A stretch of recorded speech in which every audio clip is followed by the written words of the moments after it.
Welcome to Off Campus with Jen. Angie. And this is going to be one of our first podcasts, and we're going to see how this goes. So, we're putting a lot of faith in the mix today to see how it turns out.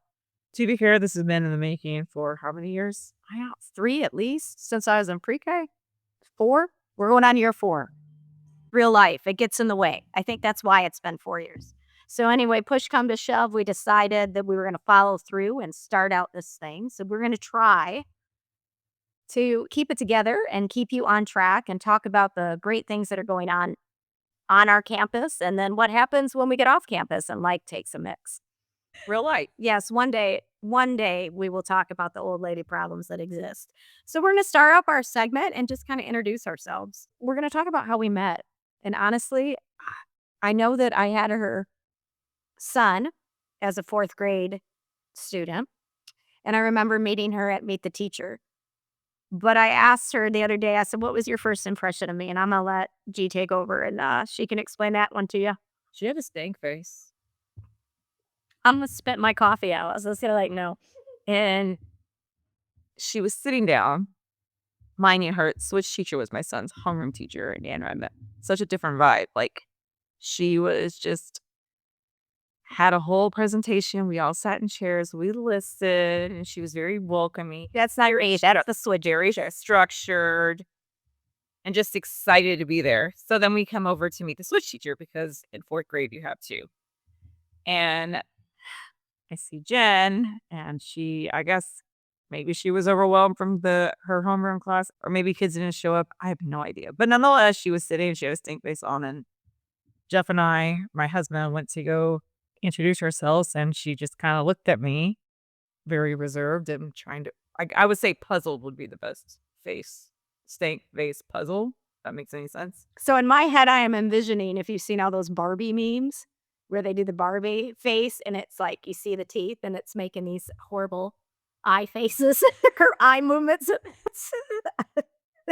I was very nervous, to be fair. I was very nervous about my son going to 4th grade because at the time he was grouped into the same kids since he was in kindergarten. GT kids, stack kids.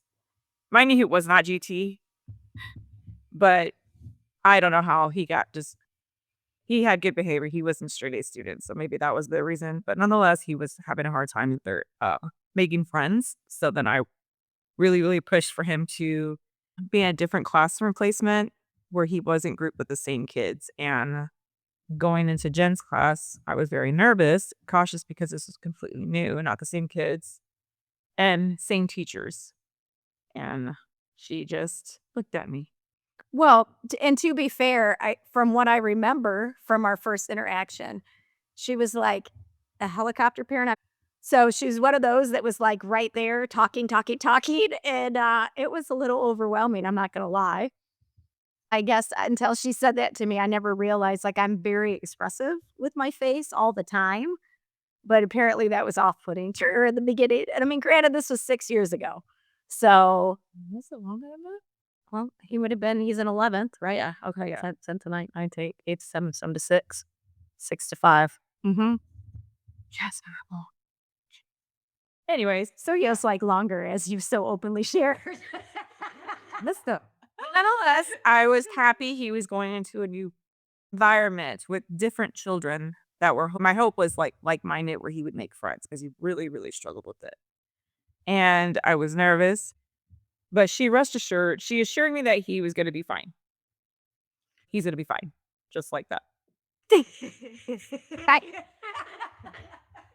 I'm only laughing because it does sound like something I would say. And I really wasn't a veteran teacher at that point. I think that would have been, if that was 6 years ago, then that was my 3rd year in. Well, she acts like she was a veteran, Well, and I think she was done at that point because I was like asking billions and billions of questions. yeah. How this is going to work for Julian? So, you're ever in that situation where you get the person that comes up to you and they're just there but they won't like breathe for a second and you can tell they're really nervous. Like that's how I could tell Stephanie was feeling at the time. I also was very nervous because the faces she was giving me. her processing. So Well, let me just tell you, she talks like that all the time, and she does have a tendency to assume people think the worst of her in every given situation. So, we're gonna say that that was pretty balanced. But as you can tell, it all worked out. Her son actually forgot I was even his teacher, so apparently I was very memorable, even though that was a really good group of kids. Shoot. Oh, it was a really good group of kids, and if nothing else, he did not hate reading when he left my classroom, so I feel like it was a win. It was a win. And he did great on Star. No, he didn't take Star because that was the COVID year. That was COVID year, yes. All right, moving on. Okay. So we've been friends, obviously, we met about 6 years ago, and then probably friends, the following year, our boys started hanging out because they ended up being in the same homeroom, and I think that's probably what kicked off our friendship because I invited her over after her son had spent the night, and we hung out talking and stuff, and I was going through a rough time and looking for a friend, and, one of the great things about Stephanie is that she is always there for people. She's always there to listen, even if she's got a million other things going on, so we just connected and started hanging out, but yes, we both have 2 boys in the same grade, also in the same section of band, so they're gonna be going into 11th grade and they're in percussion, and then she also has Kate, her daughter, who is going into 6th grade next year. God help us. God help us all. I actually God help those teachers because she's a spicy little thing, and then we have Tanner. I have Tanner who's Toothless. toothless, yes, because he had a tooth issue and it finally is coming in now. So we can't really call him toothless anymore, but he's going into 8th grade next year. But he just got promoted Yes. to being in varsity. For marching band. Yeah. Marching band. He's going to be marching with his brother who doesn't march because he's in percussion. However, just having the two of them and sitting and watching, it's going to be quite wonderful. Especially because Tanner's more seasoned than Luke is, because Tanner's been doing it longer. In band, yeah. And Bear, this is Luke's 2nd year. And that's Tanner started in 6. That's a whole other story in itself because our boys have such a different relationship than most friends do. Like, there's a They're level. like elderly grandparents. Yes, we call it Grandpa Juju and Grandpa Lulu. And they have robes and slippers too. Yeah. We don't understand their friendship, their level of closeness, but they get it and they're happy with being grandpas. Okay, one thing we were surprised to learn about each other, that she thought I had a stank face. She wasn't sure she was gonna like me in the beginning, which I think is so funny. Um, I don't know. What's one thing that surprised you about me? You're very open, fast. Yeah, but that's part of my ADHD, that's oversharing, yeah? You'll hear us talk about that a lot. Oh, I know. You're actually really kind. Very nice and caring. From my work bestie, yes. The one that is referred to as my work wife just said I was just kind. That was a shock. That was a shock to her. Just my Being to be fair, right in the face, and she was very like, I wouldn't say standoff, but more like you were too much for me. I was reserved. Yes. Yeah. Well, that was valid. So I mean, that was surprising. Like eventually, I mean, Yeah. so yeah, that's not bad. Okay, then I'm kind. Wow. But you are. Okay, I'm gonna tell you, and this leads into a topic that we're gonna talk to later. I'm just gonna tell you, I realized that some of Stephanie's quirks are not due to time mismanagement. I was very convinced. It's a reset. Yes, it's a recent realization, and we'll talk more about it later. But legitimately, I thought that most of her situational choices of time management were due to her inability to manage time, and they are not. So we'll save that little tidbit and keep you hanging until we get to that part of the story. Explain why we're both educators and why that's part of who you are. Ooh, you want to start this one? My husband lost his job back in 2015, like a month after my daughter was born. Yay, oil field. It's good, it's good, it's bad, it's bad. And it's hard when you just have a child, literally 3 weeks in, and your husband loses his job.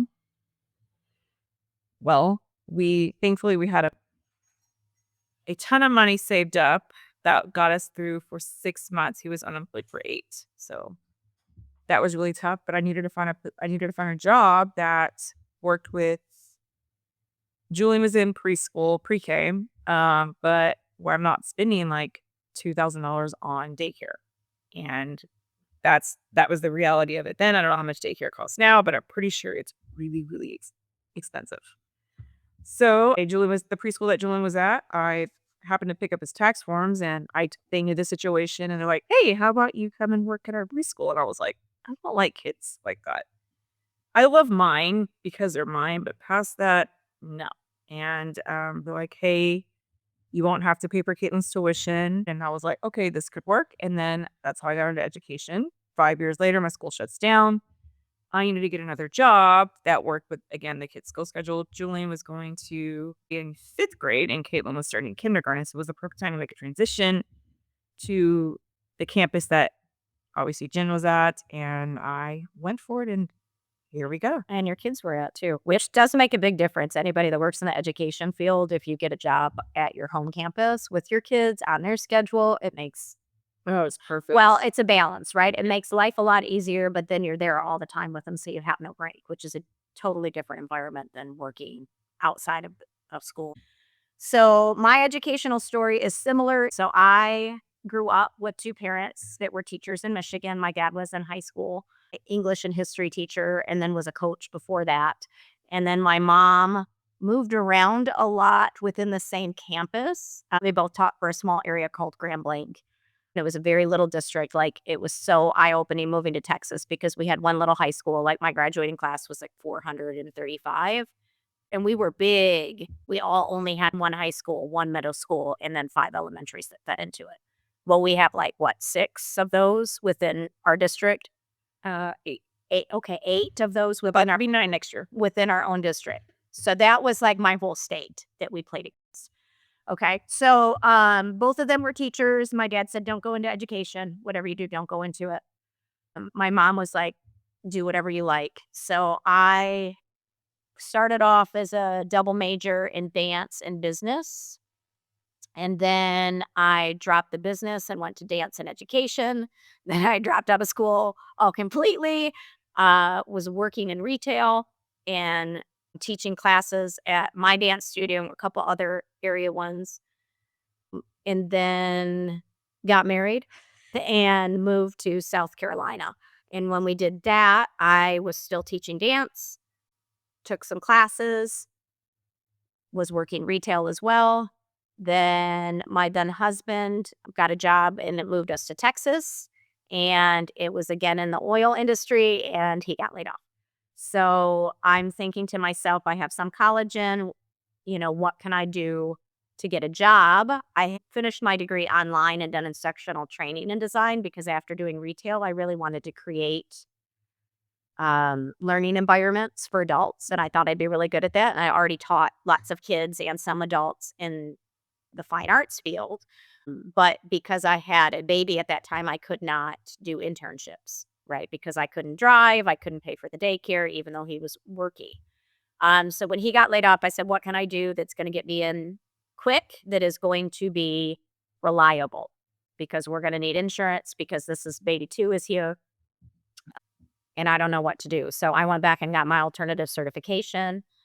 I ended up student teaching and then I was a first year teacher in Bryan, ISC. And then we relocated to this area when he had gotten a job again and have been in the area that I'm at now for, I think, 8 years.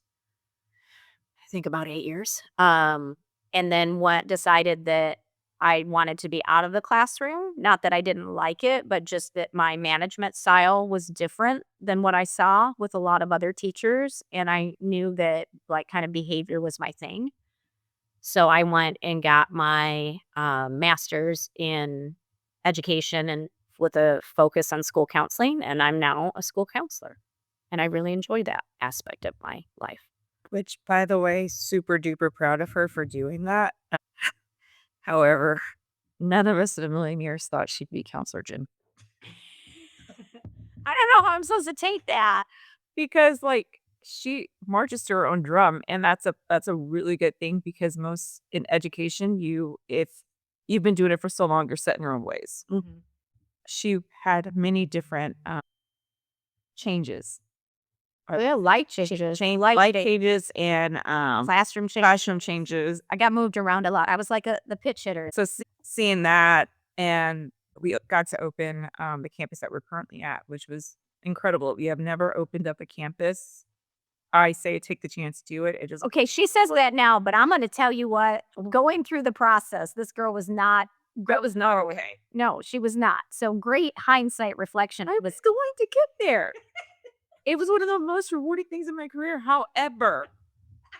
However, it is a lot of work, Mhm. and I don't like change. I struggle with change all the time. I'm getting slowly better at it. Thank you, medicine. But with Jen, she knows me so well, so she's just gonna pull the trigger and like tell me later. Oh yeah, I did that. Oh yeah, just like this podcast. Yep, I just tell her we're doing it and there's no getting out of it because with Stephanie, if she can find a way to back out, she will. Not because she doesn't want it, but it's like that anticipatory fear where I'm the one that's just gonna jump and then we'll worry about the rest of it later. So I think that's probably why we balance each other out so well. So our second segment that we go into talks about what keeps us busy when we're off campus. So you've heard about why we got into education and how we met. And so like this is going to be the section where we talk about the rest of our lives, which for me, I don't really ever stop living off campus. I mean, like I may do it from my house, but I will tell you something I realized about myself this year when I am not on a schedule and things are not within my system of normalcy, I don't function well. And I know that some of that has to do with my personality, but like, when you are in education, you get the summers off. And I say that with air quotes around it because you don't. You have PDs, you have trainings, you're working on stuff for the upcoming year. So you're not really off, but you do not have the same daily requirement of being on campus every single day. And that has thrown me for a loop this year. So I try to stay busy. I try to do a lot of curriculum writing. I am participating in some upcoming presentations, so I'm formulating those. I try to branch out and do stuff that's outside of our district to try to grow, not only my education, but also my experience. And then, you got a parent. And then I took on a new role this year, and you took on a new role this year. We are now part of our booster board for band, which that is like a second job that you don't get paid for. So if you thought you didn't get paid enough in education, I have, a suggestion. Take up a parent volunteer role Please do. because it's so rewarding. No, it really is. But it's so much work. It is literally a second job. Literally. Third job. Because you still have to be an active band parent, not Oh, that's true. it's a separate. Not just your role. Correct. So what keeps you busy off campus? Off camp, what keeps me busy is my two children, Caitlin and Julian, and Jeff. He falls into the range of spouse and child at the same time. I would say he's his own category. Hmm. He's his own thing. I do PDs, so like this past week I hosted a PD for our district Magic School and Adobe Express. If you have not heard of those two, highly recommend those two. What about if you're not in education? Would those two things be beneficial? Oh gosh, yes. Adobe Express, there's so much that you can do with it. Create multiple different graphics. This is how we're starting our podcast. Thank you, Adobe. There's just tons and tons for you to do. I'll elaborate that on another time. Being a, let's see, volunteer position for band. I've been asking people for money because that's what sponsorship is. You might want to lead with that instead of I just ask people for money. She's not panhandling. No, on the side, okay? She's a sponsorship coordinator. So if you have a business or corporation, we are 501c3. You gladly give you a tax write-off. That is what I've been. Oh, and we both took on a summer job in our school doing STEM camp, but that was actually really fun. It was tons of fun, and Julian got to work with Jen, and I worked with Ida, which that's a whole nother story in itself because Ida and I Jen and I are so close, right? But Ida and I, our brains, Their brains, it's like two of them, two squirrels together. I looked at both of them and I love them all. I love them all. But I said, I cannot be together with the two of you. And they just started giggling. And they especially said, in training. we get our work done and we know what we're doing, which they do. They're valid. But I mean, the conversations, I mean, it's hard for me to follow. And yes, I have ADHD as well. But I'm just saying, it's a lot. It's a lot. But they received that well. And they are very well aware that the two of them together definitely create an interesting dynamic. And it's functionable for them, but not necessarily for those that surround them. This is true. We're on the same team, by the way. But, it's crazy because we get so much done together and we're both like a wealth of knowledge together. So the two of our brains are phenomenal. They complement. Yeah. It's a phenomenal brain. You need a t-shirt. Yeah, I'm like, yes, that's way to write that down. That's such a good idea for the two of us. Anyways, he goes, put a hat on it that says one phenomenal brain on the back. And then it's Guys, like, we're the go-to people on our campus that try to fix everything, and if we don't know, figure it out. But nonetheless, also, I'm gonna take a trip to Colorado to see my husband's side of the family. It's his grandmother's 90th birthday, so we're excited for that to happen. And I play mahjong with my best friends, so there it is. And let me tell you, she has multiple best friends because I am not a mahjong player. So those are her other besties. Okay. Yeah, they were with me since for years. Yeah, she has the benefit because she grew up around here that she's got a lot of friends that have been with her since the beginning. And I think that's an interesting thing to talk about later is friendships and adult friendships and how they change because I have two people from high school that I talk to regularly still. I mean, granted, we live states away. And then you have your work friends, and then when you leave a campus, it's just another conversation.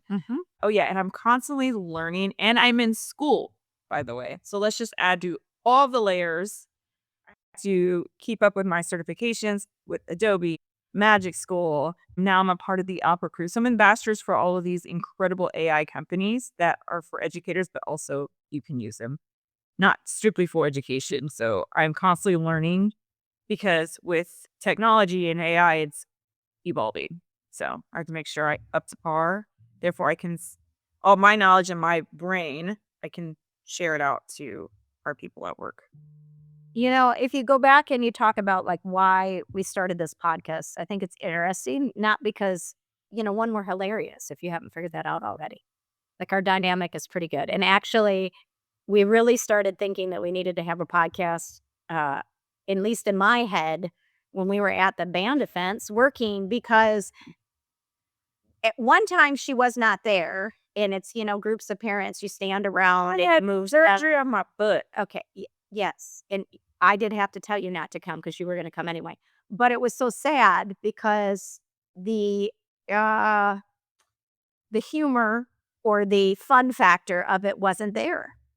It just didn't exist without her being there with me. And I think people kind of watch us like we're like the entertainment. Okay. And I said, hey, if we are the entertainment, we're going to do something with it because the goal is to get paid for what you do, right? What you bring to the table.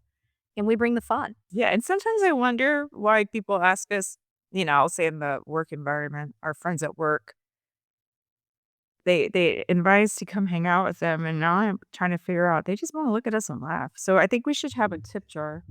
We could carry it around, tip jar. We could just put it on our lanyards. It can hang on us all the time. Yes, that's great because I have my resume on the back of my lanyard. It could be like those shot glasses, but not for alcohol. It could be for money. Which honestly would benefit us because a big reason why we're doing this is band is a lot of money and the things that come with band and trying to make extra money as Jen is a counselor, but with education, the pay scale works a lot differently from when she started to where it's at now.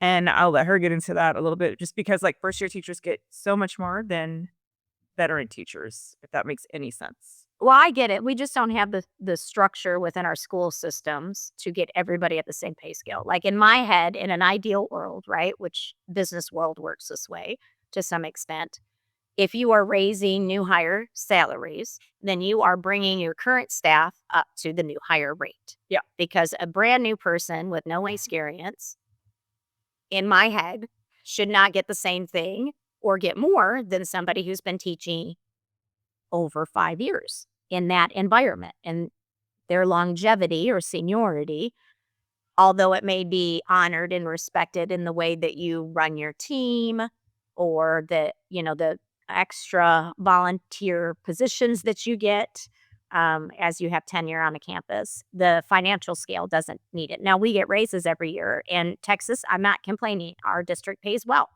for any teacher. But I do think there could be some adjustments. And I know why they're doing it. They want to get good talent. People are not staying in it long term and retiring.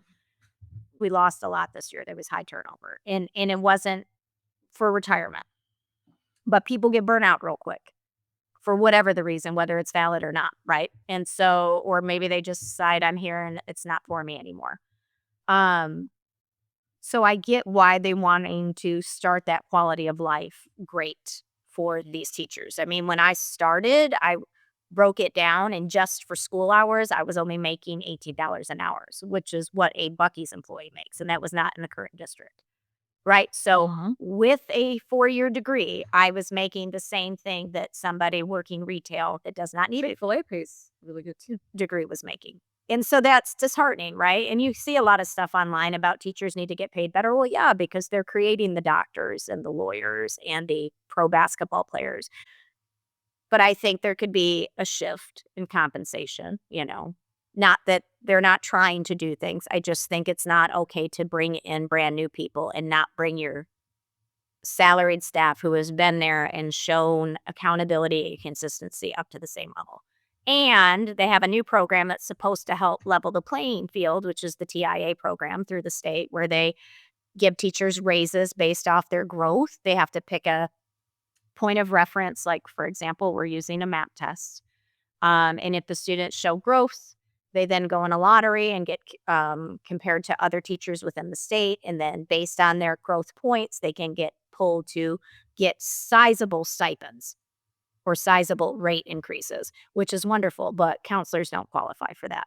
Had to do fine arts teachers or coach or specials teachers. Right. And they're moving special education is getting it coming this year for our district. Now, every district in the state is different because they have their own management system for that. But the interesting thing I do think is I'm accountable on my campus for close to 700 kids. And so that's a lot of children.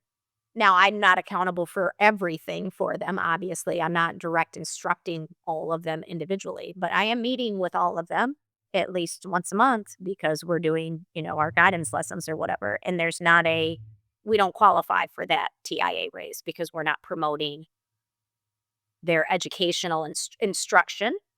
But if you can't function because you don't have social emotional skills that you need to function, you're not going to score well or show growth on an academic test either. So just say we can still use some workarounds. You process all the 504 stuff. Mhm. And so I'm helping those kids academically as well. Yes, with supports and their families. What's a 504? So it's a special classification that you have to have a medical or a diagnosed need for. So I can't just say I have ADHD, I need support. Doesn't qualify. No, I have to be evaluated. Parent does a survey, teachers do a survey. I gather all that information. And then I could say there is enough information to support that your child is showing signs of potentially having ADHD. And then I could qualify them for a 504. That's the only diagnosis of a health or academic condition that you do not need a doctor's referral for. Everything else would be like, Like my son Julian, he's got a 504 plan. He's had it since kindergarten because he has asthma. yep, Now, with that being said, the school obviously they didn't do their testing. This was strictly from his allergist, and with him being on a 504 plan, it's a protection for him in case he has an asthma attack during our state testing start. He doesn't lose that time, and he can do his inhaler he can have his inhaler on him at all times, which just out of precautionary, it's for him. He's a self-carry because obviously he's going to be a junior in high school. He's been a self-carry since 5th grade. But nonetheless, it protects him with having asthma. And so what a 504 does is it's a protection agreement. Okay, so when we say it's under the umbrella of protection, it means that whatever it is, whether it's academic or health or other health impairment, It provides protections for the student so that all teachers or anyone that comes in contact with the student is aware. So, like with him being a self carry, if he didn't have a 504, he could get suspended for carrying a prescription medication on him. Yep. Even though he has a medical need for it, but the 504 protects it and it'll state in the plan the student's authorized to be a self carry so that if you see them, like let's say he gets sent to the office because he's using his inhaler in the hallway, they could say, "Hey, go to the office. You can't have that on you." Well, when he gets to the office, they all know they're like, yes, he can. The nurse knows he can. So he's not going to have like a repercussion that comes from that. So it doesn't change the rules. It just changes the ability for the kids to access the rules safely within the academic set.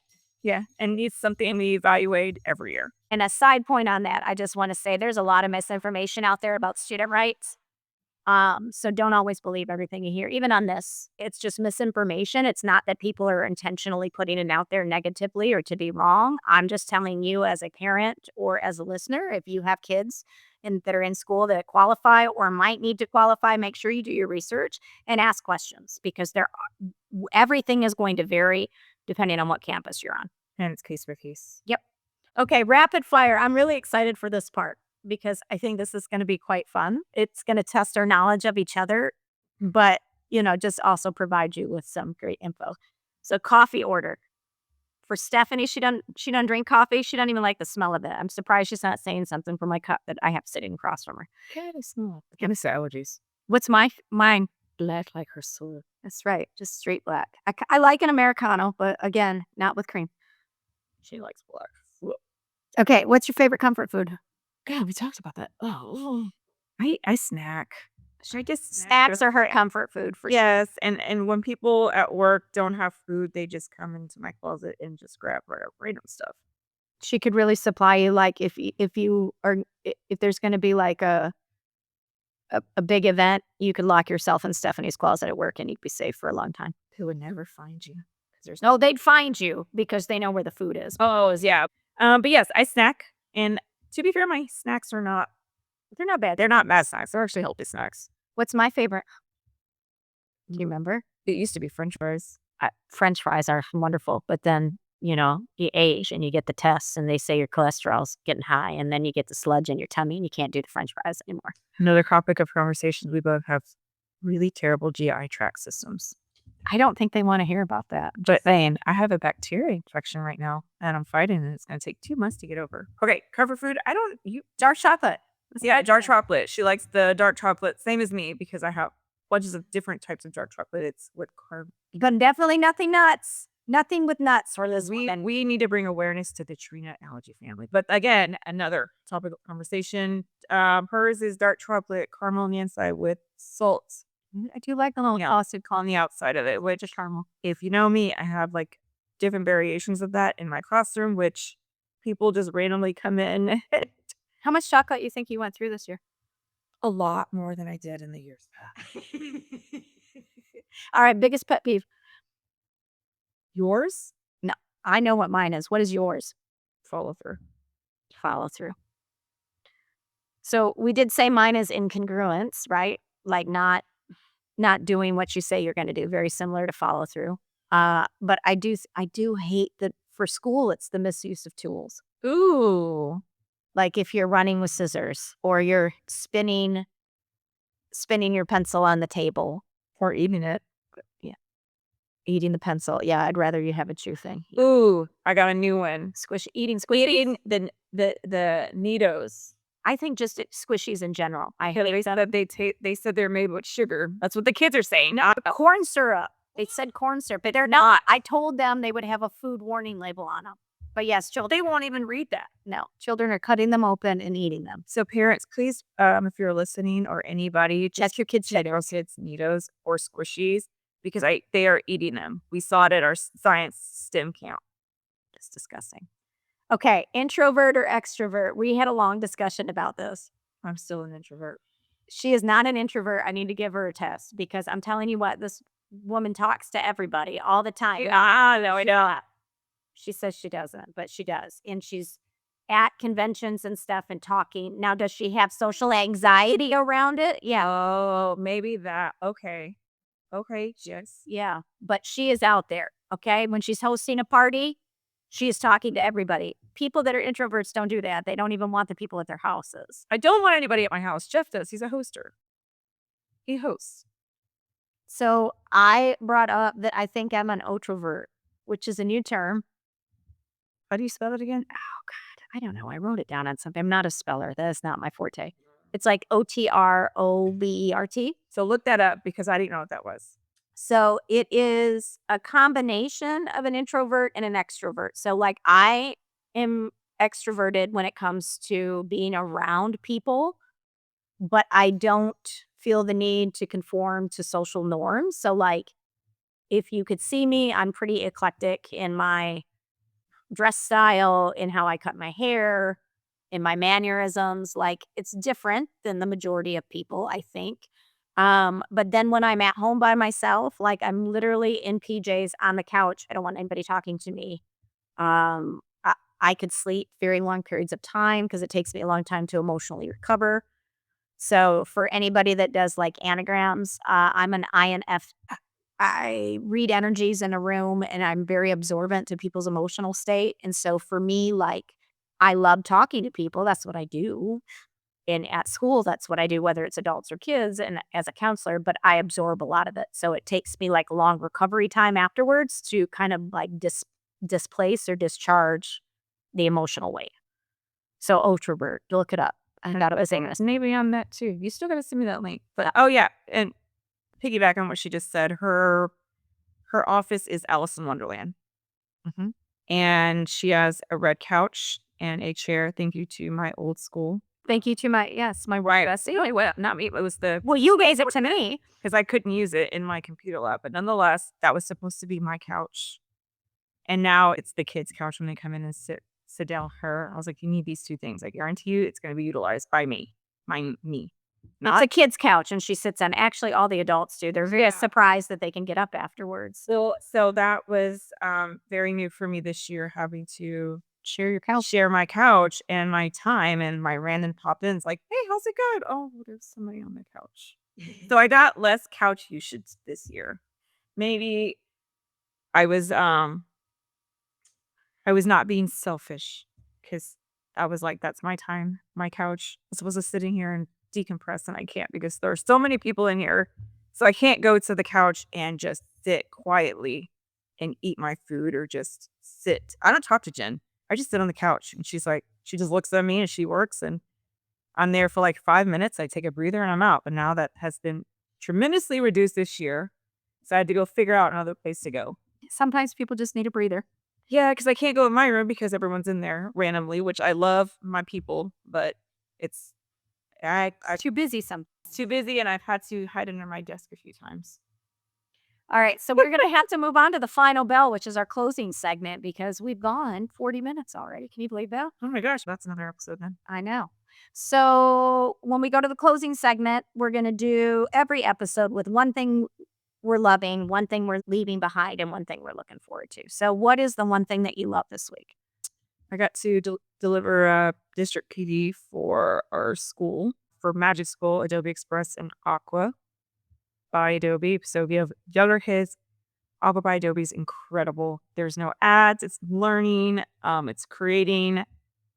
I'm a big creator for graphic design, and I love it so much. And getting to present those two and seeing the educators that I got to present in front of like take home like aha moments and just so excited um to have tremendous amounts of work shaved off their time and just to see their faces in it was I'm a person where I want to help grow people because I didn't have that when I first started with our school district. So anything that I know, I'm willing to share. So that would be my what I loved. Oh, and my son is now an employee at my cousin Kristen Crystal's business, Berry Fabrications, which we'll go into that another time. So those are mine. Okay. What I'm loving this week is that we actually took the time to do this. Dang, I love that too. And I didn't even bring that up. But yes, well, you have a lot of things you love. Okay, what's one thing you're leaving behind? Um, ooh. Okay, ponder. Mine is I'm trying to let go of being so hard on myself when I don't get accomplished what I want to during the day. So I have like a mental to-do list that I keep trying, like, I have to get this done. I have to get this done. And then if I don't do it and I spend a quarter of the day on the couch binge watching something, then I'm miserable. So I'm going to try to not give myself so much grief. Yeah, that's a really, really good one. You're leaving behind the laundry on your couch, right? I did move it off the couch. You moved it off the couch? It is now nicely placed on a shelf that I need to sit it in. Y'all, I need to leave behind procrastination. Ah, that's like a life. That's a life goal. That's not what are you loving and leaving behind this week? I'm involved in a lot of different things. Again, still getting my bachelor's degree, and I have a disability, which we'll go into that when we do talk about disabilities. I have a TBI, so that process is a lot differently for me. Um, It was great. That's why you tell her stuff. She just forgets. yes, again, I'm going to talk about this another thing that I truly do have a traumatic brain injury. That will stay with me. It turns into a disorder. It might just serve to my It is. It is. It is. Fight for my TBI people.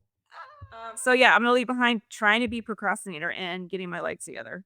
All right. One thing you're looking forward to this week. You got a vacation coming up. Where I get to see Julian. He's been gone for a little bit working in Angleton and doing my nails with Caitlin. We got a bunch of nail stuff and she's very much like driven and she's done her research and she says we're gonna get this done. We did our toes and I was not successful. But nonetheless, getting your nails done is very, very expensive. So we're trying to figure out ways to do things at home where it's not going to cost a lot of money. I love that for you guys. So, all right. So, what I'm looking forward to next week is having another one of these. And we're going to be talking about something different. We're going to be talking about family vacations and summer vacation and how it looks different, how you're not going to the same places, like you did as a kid, or maybe you didn't go any place as a kid. So, that's what I'm looking forward to. So, listeners, your hall pass is to think about your family vacation. Think about what your ideal family vacation looks like. And are you upholding that or what do you want to change? And we'll tune in and talk about it next week.